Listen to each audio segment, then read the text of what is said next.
The Hunt brothers were not the last billionaire to make a move on silver.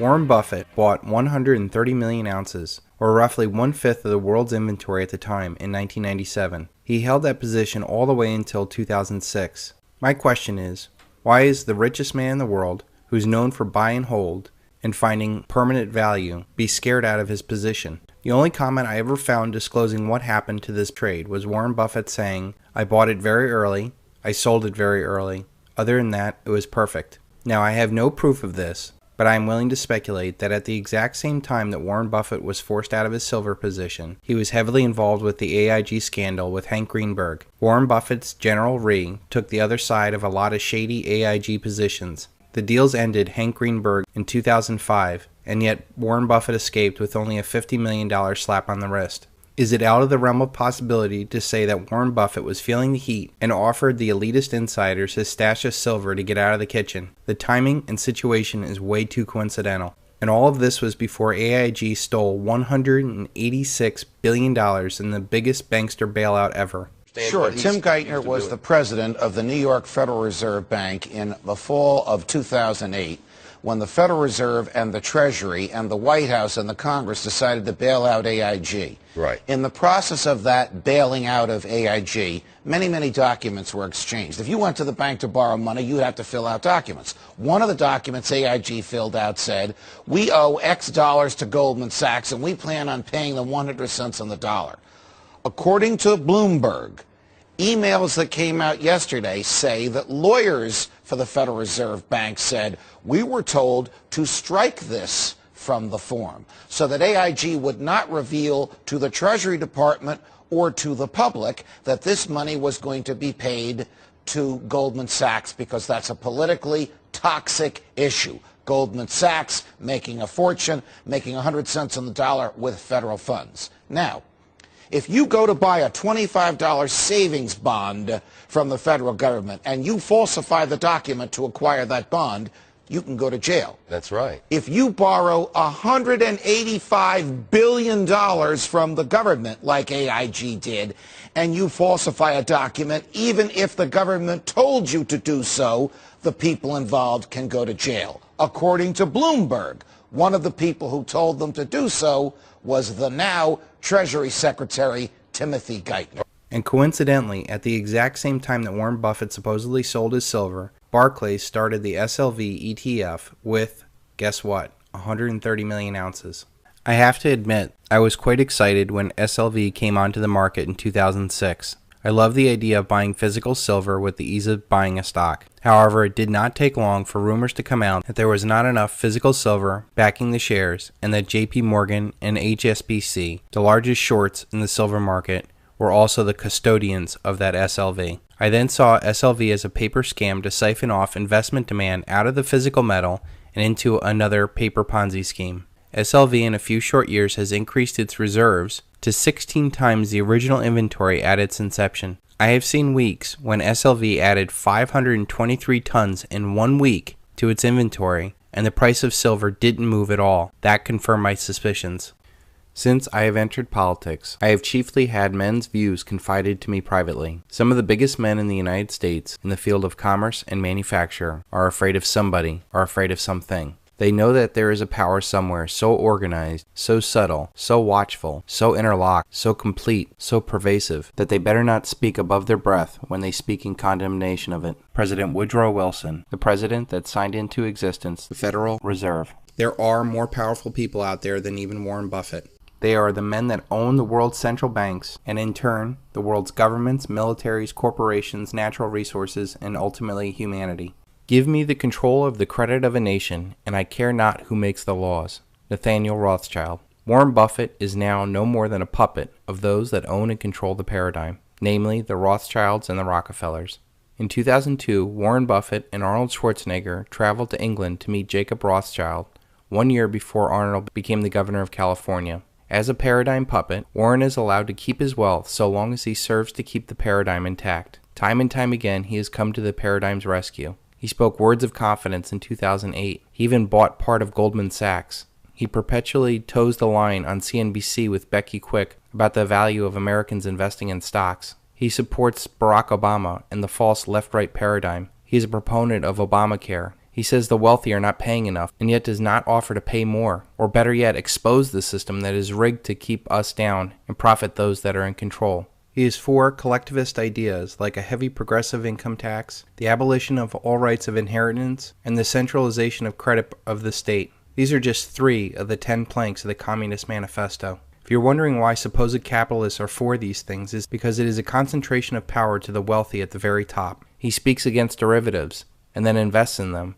He complains about our trade deficit, and then invests heavily in China. And now he has become a boisterous opponent of gold. If you offered me the choice of looking at some 67-foot cube of gold and looking at it all day, and maybe touching it and fondling it occasionally, and then saying, do something for me, and it says, I don't do anything, I just stand here and look pretty.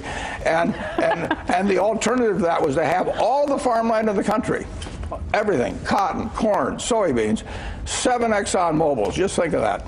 Add $1 trillion of walking around money.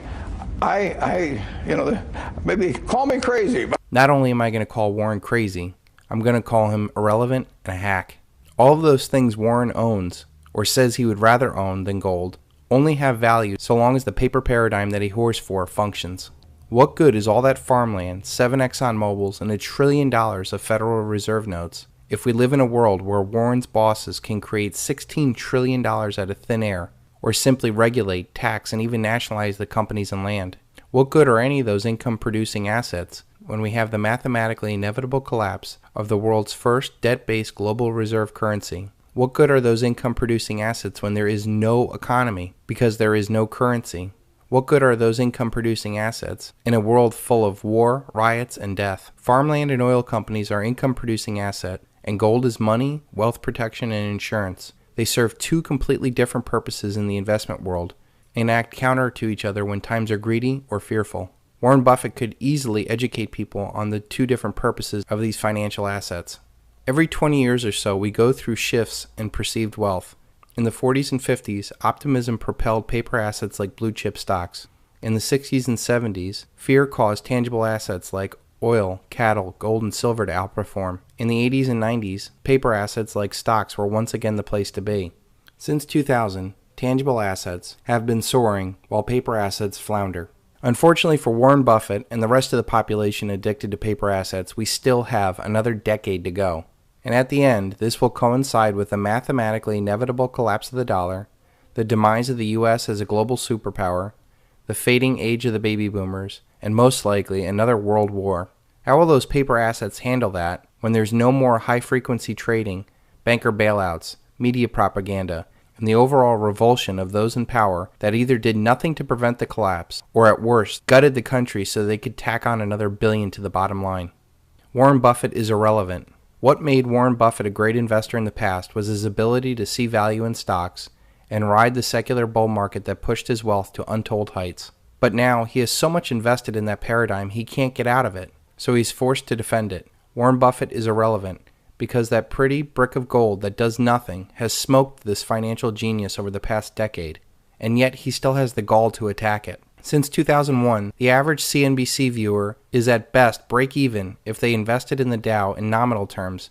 This does not include for inflation and taxation. Warren Buffett's Berkshire Hathaway has returned a little more than 50% over a decade, and again, that does not include inflation or taxation. Meanwhile, that brick of gold that does nothing has returned 1,300% just sitting there. Perhaps people should be paying $1 million to have lunch with a hunk of gold instead of this has-been. Understanding where the market is going and getting there ahead of everyone else is the key of creating generational wealth. For example, if you got out of stocks in 2000 and bought a house, and then sold that house at the top of the housing bubble in 2005, and then plowed those profits directly into silver, you would have been up 3,500% over the past 12 years. And all of it tax-free and inflation protected. That's it. 2 simple trades done over 12 years has been all the difference. While this is an accomplishment I'm proud of, it is nothing compared to the real returns that we're going to see when this paradigm ends. With the mathematically inevitable collapse of the dollar, all paper assets will be rendered worthless as people learn the true meaning of counterparty risk. Only things that have real tangible value will have the means of protecting wealth, and nothing shines brighter than silver. In fact, it took 17,000 ounces of silver to buy 1 share of Berkshire Hathaway in 2001. Now it is 3,200 ounces. That is a dramatic loss in real purchasing power if you held your wealth in Berkshire Hathaway. And silver has not even started to get moving yet. And despite gold outperforming Warren Buffett over this past decade, he still comes out and says, it gets dug out of Africa or someplace, we melt it down, we dig a hole, we bury it again, and we pay people to stand around guarding it. It has no utility. Anyone watching it from Mars would be scratching their head. Warren Buffett is a hack. He could be telling the truth about how the world works and use his fame to help millions to avoid the single largest event in human history. He could explain to the masses what role gold plays in economics and liberty. But no, he sings songs lulling people back into complacency while the masses are led into generational slaughterhouse. He should be warning the world of what is coming and the dramatic impact of the mathematically inevitable collapse of the dollar will have on humanity. He could help millions into financial lifeboats like tangible assets with this fame. But no, he continues to pay lip service to a paradigm that only benefits those at the top, while the rest of the world continues to struggle with inflation, crony capitalism, banker bailouts, never-ending war, massive malinvestment, and outright fraud. When we see the final collapse of this paradigm, history will come down very hard on those that should have known better or participated in the collapse.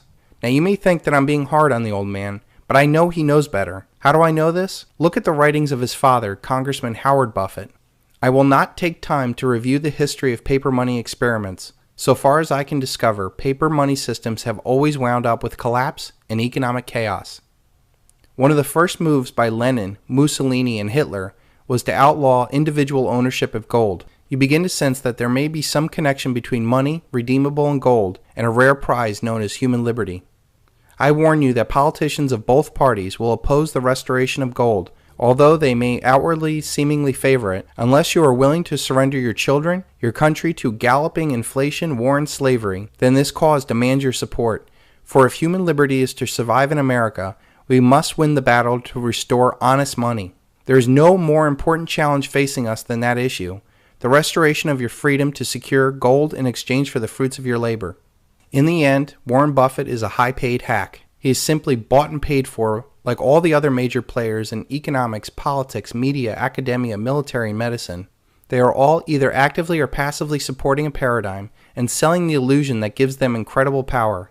Rare is the man who is given the keys to the kingdom and walks away. Apparently, even the brightest minds entrenched in the liberty movement can be corrupted. In absence of the gold standard, there is no way to protect savings from confiscation through inflation.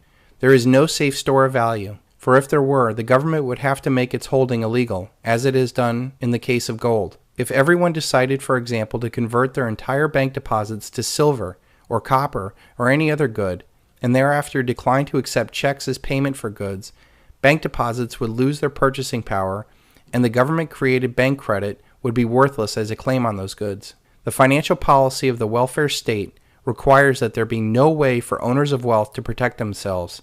This is the shabby secret of the welfare statist tirades against gold. Deficit spending is simply a scheme of confiscation of wealth. Gold stands in the way of this insidious process. It stands as a protector of property rights. If one grasps this, one has no difficulty in understanding the statist antagonism towards gold. That was written by none other than the most powerful central banker of our time, Alan Greenspan. You see, Alan Greenspan mentored under the libertarian guru Ayn Rand, who wrote classic novels like Fountainhead and Atlas Shrugged. And yet, as time went on, he sold his convictions short so that he could gain more and more power and further enslave humanity with debt. Men like Alan Greenspan and Warren Buffett could do so much to bring economic sanity and human freedom to the world. They are old and really have nothing left to lose. Their words would cut like a knife through the paradigm that spreads debt and death throughout the world. But they continue to perpetuate the lie and smile at us while they do it. I am left to ask the question, who is worse, the criminals or the men that enable the criminals? History will decide.